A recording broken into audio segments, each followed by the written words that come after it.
आज संगीत की दुनिया जैसे थम सी गई है। एक ऐसी आवाज जो सिर्फ सुरों में नहीं बल्कि हर दिल की धड़कनों में बसती थी, आज वो खामोश हो गई है। हम बात कर रहे हैं आशा भोसले की। वो नाम जो 8 दशकों तक भारतीय सिनेमा की आत्मा बना रहा, वो आवाज जिसने 12,000 से भी ज्यादा गीतों में जिंदगी के हर रंगों को उतारा। आज जब वो हमारे बीच नहीं रही तो हर दिल, हर धुन जैसे उन्हें पुकार रही है। 8 सितंबर 1973 की वो महाराष्ट्र के सांगली में जन्मी आशा जी ने बचपन से ही संगीत को जिया था।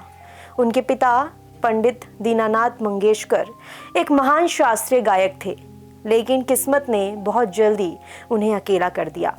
छोटी सी उम्र में ही पिता का साया उठ गया और घर की जिम्मेदारियां उनके कंधों पर आ गई। उनकी बहन लता मंगेशकर के साथ उन्होंने संघर्षों के बीच अपनी आवाज को ही सहारा बनाया। वो उम्र जब बच्चे सपने देखते हैं, उस उम्र में आशा जी ने जिम्मेदारियां निभाई। जिंदगी ने उन्हें सिर्फ संघर्ष ही नहीं, दर्द भी बहुत दिए। 16 साल की नाजुक उम्र में उन्होंने प्यार में घर छोड़ दिया और गणपतराव भोसले से शादी कर ली, लेकिन वो रिश्ता खुशियों का नहीं बल्कि तकलीफों का बन गया।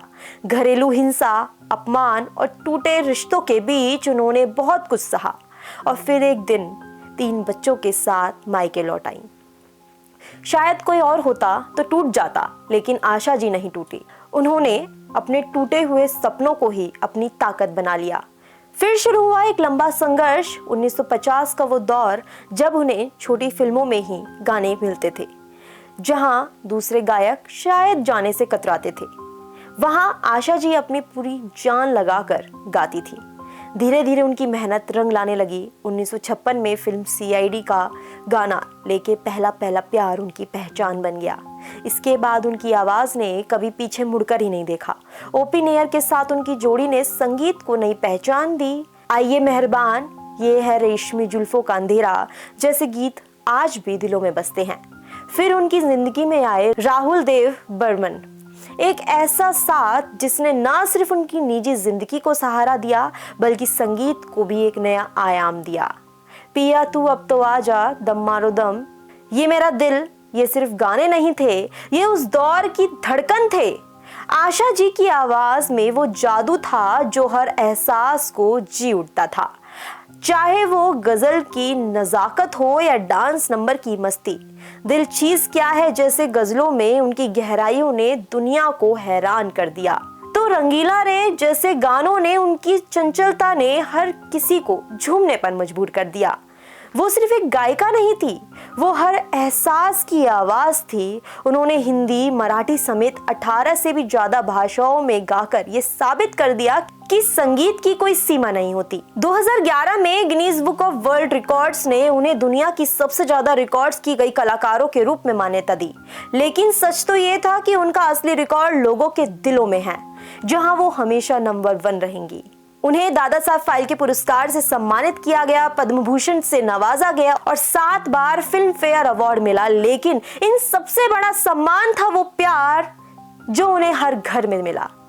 और शायद यही वजह थी कि उम्र उनके लिए कभी मायने नहीं रखी। 89 साल की उम्र में उन्होंने फिल्म माई से अभिनय की शुरुआत की और दिखा दिया कि कलाकार कभी बूढ़ा नहीं होता। 80 साल की उम्र में भी वो पेरिस के मंच पर गा रही थी जैसे वक्त उनके लिए ठहर सा गया हो। लेकिन आज वक्त आगे बढ़ गया है और पीछे छूट गई है एक अमर आवाज जो हर दिल में गूंज रही है। आज जब कहीं पिया तू अब तो आजा बजता है तो लगता है जैसे वो मुस्कुरा रही है।